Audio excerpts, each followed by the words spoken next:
Coucou tout le monde, j'espère que vous allez bien. On se retrouve aujourd'hui pour une nouvelle vidéo. Je vais tout simplement dans cette vidéo vous parler de l'entretien Campus France. Comment se déroule l'entretien Campus France et quelles sont les questions qu'on aurait pu vous poser ou qu'on pourrait vous poser durant votre entretien Campus France. Donc, si vous n'êtes pas encore abonné sur cette chaîne, je me présente, je suis Esther Nguimi, je suis juriste en droit des étrangers et sur cette chaîne, vous allez trouver des vidéos de beauté, de mode, de conseils, conseils de beauté et conseils juridiques car j'aimerais aussi apporter cet aspect sur ma chaîne. Alors, pour commencer, lorsque vous allez en entretien Campus France, j'ai quelques conseils à vous donner. Soyez présentable, c'est la première des choses et la chose la plus importante.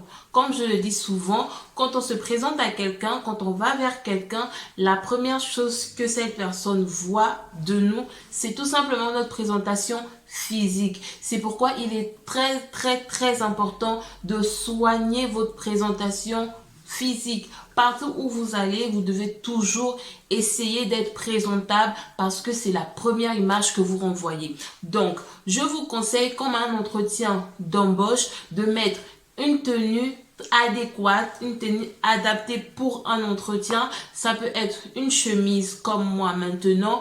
Pour les filles, surtout celles à grosse poitrine, évitez les vêtements qui vont vous dévoiler votre poitrine. Tout simplement, c'est pas bon du tout. Pour les garçons également, je conseille toujours une chemise et je déconseille aux garçons de mettre une veste. Tout simplement parce que vous êtes étudiant, vous êtes soit un élève et vous êtes futur étudiant, soit vous êtes un étudiant et vous allez pour continuer vos études en France. Donc, je vous déconseille de mettre une veste pour aller à un entretien, pour aller étudier. En fait, je trouve ça vraiment inadapté pour l'occasion. Pour les filles, vous pouvez aussi mettre des robes, des robes, des jupes.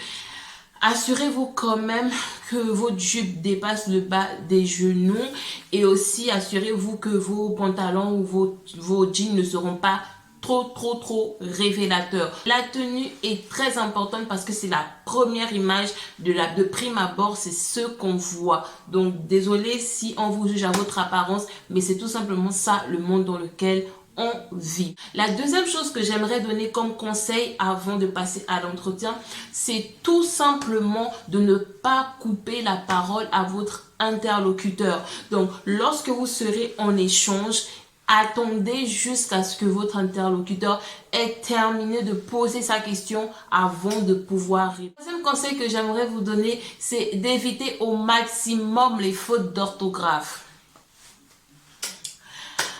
Alors là, c'est compliqué parce que c'est vrai qu'on vient de différents pays, de différents horizons et il y a des pays qui ne sont pas francophones et j'imagine que c'est pas facile toujours d'apprendre le français, hein. J'ai entendu dire que c'est l'une des langues les plus difficiles à parler, donc c'est pas facile, mais si votre entretien se passe en français, essayez au maximum de parler bien français. Étudier en France, c'est un projet. C'est quelque chose qui se prépare.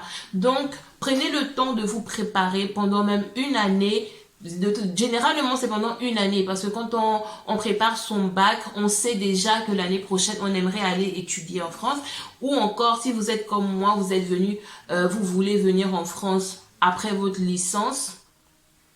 Là aussi, vous avez votre troisième année de licence pour vous préparer. Donc, prenez un an, essayez de fouiller un peu le dictionnaire chaque jour, essayez de parler avec des personnes que vous savez qu'elles parlent bien français. Comme ça, le fait d'avoir des échanges avec ces personnes, ça va vous permettre d'apprendre de nouveaux mots et d'avoir un vocabulaire enrichi. Essayez vraiment au maximum d'éviter vos fautes d'orthographe parce que si vous avez en face de vous un interlocuteur qui est un peu trop regardant sur ce genre de choses, le fait que vous fassiez des fautes d'orthographe, ça pourra buter, ça pourra un peu retenir son attention et être dévalorisant pour vous. Alors, concernant l'entretien Campus France à proprement parler, soit vous tombez sur un interlocuteur qui veut vraiment vous poser des questions, alors là, il y va vraiment. Soit vous tombez sur un interlocuteur qui connaît votre dossier, l'examinateur connaît votre dossier, vous pose une ou deux questions et voit que vous vous défendez assez bien, que vous êtes préparé et s'arrête là. Donc, ne vous dites pas que l'expérience d'une personne sera forcément la vôtre parce que c'est pas du tout le cas. Quelles sont les questions que l'on peut vous poser durant l'entretien Campus France? La première question que vous pouvez recevoir, c'est présentez-vous, parlez-nous de vous, qui êtes-vous? Alors, pour répondre à cette question, vous devez être tout simplement concis, clair et direct. Je suis Esther Guimi, c'est mon nom en tout cas. Je suis Esther Guimi ou encore je m'appelle Esther Guimi, je suis gabonaise, j'ai tel âge et je suis étudiante ou je suis lycéen dans tel lycée ou je suis étudiante en droit, comme c'était mon cas, à l'université Amadou Hampâté-Bâ. Donc, vous vous présentez, mais ne rentrez pas dans trop de détails dans votre présentation. La deuxième question que l'on pourrait vous poser concerne votre projet d'études. Pourquoi la France? Pourquoi ces études que vous avez choisies?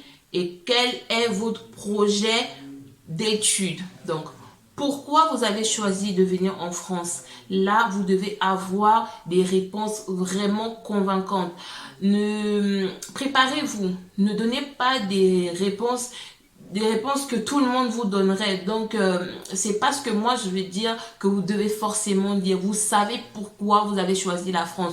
Soit parce que pour vos études, c'est la meilleure option. Je sais pas si vous étudiez l'art, par exemple.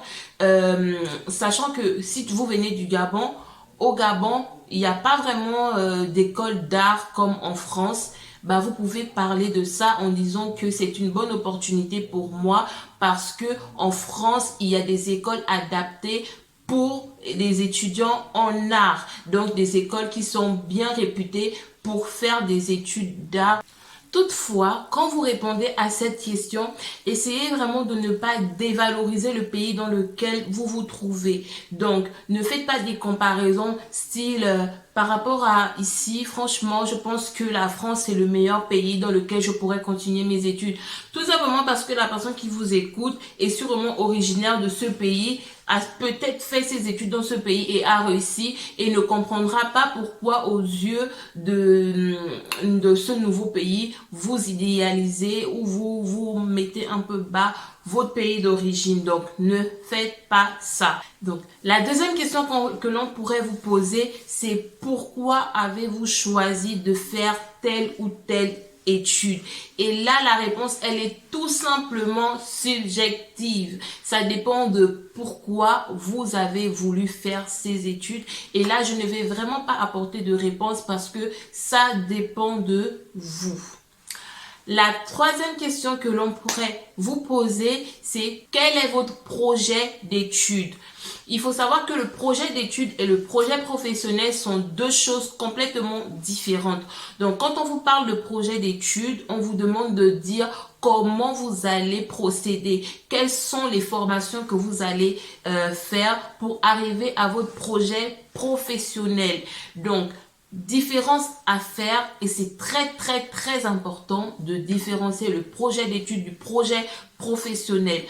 On va prendre pour exemple un étudiant, un élève qui a eu son bac et qui va aller étudier le droit. Donc, comme projet d'études, il peut dire j'envisage de faire une licence en droit privé et ensuite un master en droit des affaires ou en droit des sociétés avant de faire peut-être une formation en langue étrangère, en anglais. C'est vraiment ce qui va vous permettre d'atteindre votre projet professionnel. Comme autre question que l'on peut vous poser, on peut vous demander quel est votre projet professionnel.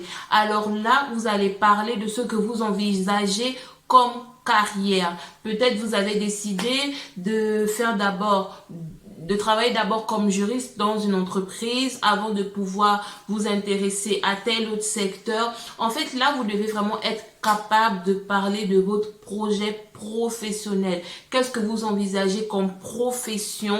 Et voilà, essayez vraiment d'être concis et de savoir ce que vous voulez faire avant l'entretien parce que ce serait vraiment dommage d'aller bugger sur ce genre de questions. Parfois, c'est une question qui revient lorsque vous avez eu une période d'échec, donc lorsque vous avez redoublé une classe ou que vous avez arrêté vos études pendant 2 ans, 3 ans, on vous demande pourquoi, la raison qui fait en sorte que vous avez redoublé ou que vous n'avez pas poursuivi vos études.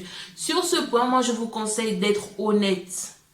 Donc, si vous avez abandonné vos études pendant un moment parce que vous n'étiez pas motivé, vous étiez malade, il y a des circonstances exceptionnels de style famille, famille malade, parents malades, qui ont fait en sorte que vous ne puissiez pas continuer vos études. Soyez vrai, soyez clair et c'est totalement permis de redoubler. Donc, ne soyez pas là à vous dire qu'est-ce que je vais dire sur ça, est-ce qu'ils vont pas me juger et tout. Non, pas du tout. Et clairement, là, j'avoue que pendant cette année, je n'étais pas vraiment concentrée dans mes études, mais l'année qui a suivi, j'ai pu valider mon année en ayant tel nombre de moyennes ou voilà. Donc, essayez d'être vrai par rapport à cette question-là. On pourrait également vous demander pourquoi vous avez choisi telle ville, pourquoi vous avez choisi tel lieu pour étudier. Donc, je vais prendre un exemple. Si parmi les villes que vous avez choisies, vos universités, il y a l'université de Lyon, l'université de Montpellier, l'université de Marseille, pourquoi vous avez choisi d'aller étudier à l'université de Montpellier? Et à cette question, vous devez être capable d'apporter une réponse assez intellectuelle. Parce que là, on vous pose vraiment une question sur votre motivation intellectuelle. Pour cela, vous devez être capable de revenir sur les recherches que vous avez effectuées lorsque vous choisissez vos universités. Donc, on ne fait pas le choix d'une université au hasard. C'est pas parce que vous connaissez une personne dans telle ville que vous allez aller étudier là-bas, ou c'est pas parce que vous suivez souvent le foot, que vous connaissez telle équipe. Non, c'est vraiment des mauvaises réponses ça. Je vous conseille vraiment de faire des recherches par rapport à votre formation, de regarder les meilleures universités en France par rapport à votre formation et de justement vous appuyer sur ça en disant que cette faculté-là est la meilleure faculté qui propose telle formation et c'est ce que j'aimerais faire. Donc, soyez vraiment très poussé. Donc, ayez des réflexions assez évoluées, assez poussées et montrez à l'interlocuteur que vous avez fait des recherches et que ce n'est pas le fait du hasard. Une autre question que l'on pourrait vous demander, c'est est-ce que vous avez une idée de combien coûte la vie en France, à combien pourrait s'élever le coût de vos études en France? Pour ça aussi, faites vos recherches. Bon, normalement, c'est 615 € par mois, si ça n'a pas augmenté. À mes souvenirs, c'est 615 € par mois. Mais faites les recherches. Vous devez connaître combien ça peut vous coûter. Donc, n'hésitez pas, si vous avez des questions par rapport à ça, n'hésitez pas de les poser dans les commentaires pour que je puisse vous faire des vidéos où je vous parle tout simplement des coûts de la vie en France pour un étudiant. Et sur la base de ça, vous pourrez vous défendre auprès de votre interlocuteur. Dans le même ordre d'idées, on pourrait vous poser la question de savoir comment allez-vous financer vos études en France.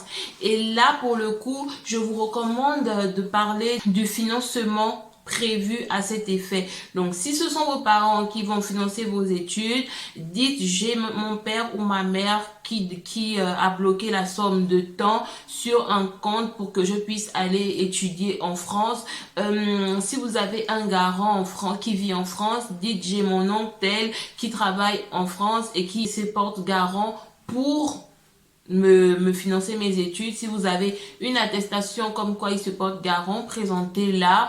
Une autre question encore que l'on peut vous poser, et là c'est pour vous tester votre motivation. On pourrait vous demander, est-ce que vous pensez que vous réussirez vos études en France?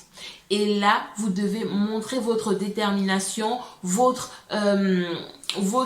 envie de réussir. Vous devez vraiment dire vos motivations et montrer à la personne que vous allez tout déchirer, que vous serez le meilleur et que la France ne regrettera pas de vous avoir eu comme étudiant et que votre pays aussi ne regrettera pas de vous avoir envoyé étudier en France, parce que dans tous les cas c'est un échange. Il faudrait que l'étudiant qui vienne en France soit un apport, un bon apport pour la France, qu'il apporte quelque chose de nouveau et que la France aussi donne en retour à cette personne un savoir, une connaissance. Il existe encore énormément de questions que l'on pourrait vous poser en entretien, mais pour ma part je vais m'arrêter là. N'hésitez pas à me dire dans les commentaires si vous avez des questions pour que je voie avec vous comment répondre. N'hésitez pas à me contacter sur mon Instagram la reine Esther ou sur mon Snapchat, la reine Esther, pour que nous puissions échanger. Si vous êtes en train de préparer votre entretien, contactez-moi pour que nous puissions échanger là-dessus et je me ferai un plaisir et un honneur de vous venir en aide. Alors, nous sommes arrivés à la fin de cette vidéo. Si cette vidéo vous a plu, n'hésitez pas à mettre un pouce en l'air, à vous abonner, à partager la chaîne et aussi à me dire en commentaire ce que vous en pensez. Alors, je vous dis à la prochaine vidéo. Bye!